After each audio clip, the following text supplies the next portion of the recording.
Welcome to ಕುಮಾರ್ಗದ classes. ಬಲ ಮತ್ತು ಚಲನೆಯ ನಿಯಮಗಳು ಪಾಠದ 19ನೇ ಪ್ರಶ್ನೆ. 7 ಟನ್ ದ್ರವ್ಯರಾಶಿಯುಳ್ಳ ಒಂದು ಟ್ರಕ್ ವಿಶ್ರಾಂತಿಯಿಂದ ಪ್ರಾರಂಭವಾಗುತ್ತದೆ. ಇಲ್ಲಿ ವಿಶ್ರಾಂತಿಯಿಂದ ಪ್ರಾರಂಭವಾಗುತ್ತಿದೆ ಅಂದ್ರೆ ಏನನ್ನ ಅವರು ಹೇಳ್ತಾ ಇದ್ದಂಗಾಗ್ತದೆ. ಆರಂಭಿಕ ವೇಗ 0 ಇದೆ, ಯಾಕೆಂದ್ರೆ ವಿಶ್ರಾಂತಿ ಸ್ಥಿತಿಯಲ್ಲಿತ್ತು. ಮತ್ತು ಸ್ಥಿರ ವೇಗೋತ್ಕರ್ಷದೊಂದಿಗೆ ಕೆಳಮುಖವಾಗಿ ಉರುಳುತ್ತದೆ. ಇದು 20 ಸೆಕೆಂಡ್ಗಳಲ್ಲಿ 400 ಮೀಟರ್ ದೂರವನ್ನ ಕ್ರಮಿಸುತ್ತದೆ.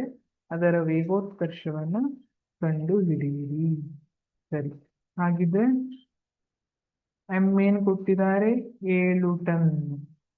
7 ಟನ್. ಓಕೆ, 7 ಟನ್ ಅಂದ್ರೆ 7000 kg ಅಂತ ಬರೀಬಹುದಾ? ನೋಡಿ, ಇವರೇ ಕೊಟ್ಟಿದ್ದಾರೆ. 1 ಟನ್ ಅಂದ್ರೆ 1000 kg. ಹಾಗಾಗಿ 7 ಟನ್ ಅಂದ್ರೆ 7000 kg. 7 into 1000, 7000 kg. ಟಿ ಏನ್ ಕೊಟ್ಟಿದ್ದಾರೆ? 20 ಸೆಕೆಂಡ್ಗಳಲ್ಲಿ. ಎಸ್ ಎಷ್ಟು ದೂರವನ್ನ ಕ್ರಮಿಸ್ತದೆ? 400 ಮೀಟರ್. ಹಾಗಿದ್ರೆ ಎ ಎಷ್ಟು? ನಮಗೆ ಫಾರ್ಮುಲಾ ಗೊತ್ತಿದೆ. ಯು ಅನ್ನ ಕೂಡ ಬರ್ಕೊಬಿಡೋಣ. ಯು ಇಸ್ ಈಕ್ವಲ್ ಟು 0, ಯಾಕೆಂದ್ರೆ ಆರಂಭಿಕ ವೇಗ 0 ಆಗಿರ್ತದೆ. U is equal to s is equal to u t plus half a t square ಫಾರ್ಮುಲಾದಲ್ಲಿ ಸಬ್ಸ್ಟಿಟ್ಯೂಟ್ ಮಾಡಿ ಉತ್ತರ ಸಿಗುತ್ತೆ ನಿಮಗೆ. S is equal to u t plus half a t square.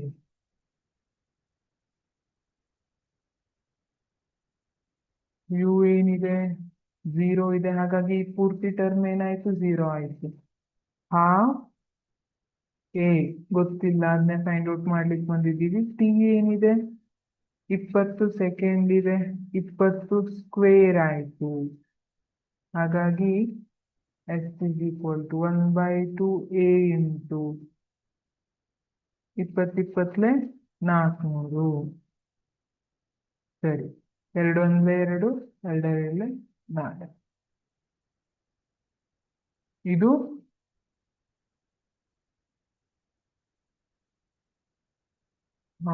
S value ಏನ್ ಕೊಟ್ಟಿದ್ದಾರೆ? ಎಸ್ ವ್ಯಾಲ್ಯೂ ಇಲ್ಲಿ 400 ಇಲ್ಲೇ ಬರ್ಕೋಬಿಡಿ.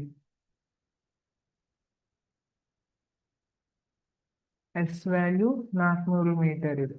400 metre. ಸರಿ, 400 is equal to A into 200. ಹಾಗಾಗಿ ಎ ಇಸ್ ಈಕ್ವಲ್ ಟು ಏನಾಯ್ತು? 400 ಡಿವೈಡೆಡ್ ಬೈ ಏನಾಯ್ತು? 200.